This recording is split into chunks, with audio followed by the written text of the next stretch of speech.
Всички вие, млади хора, се делите на две групи. Едни от вас искат да се занимават с изкуство и започват да изкарват пари.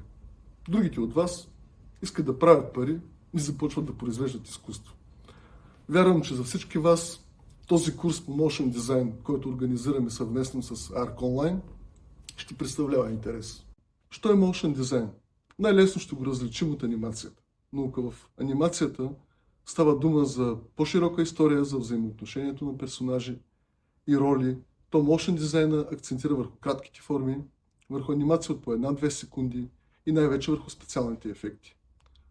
И ако за съжаление много рядко вече се правят анимационни филми, то Motion Design проникна навсякъде. Киноиндустрията, видеоиндустрията, всякакви промо и рекламни видеа, които намират място в YouTube, в социалните мрежи, в телевизионните програми. Всичко това е немислимо без Motion Design. Заповядайте, ще ви хареса.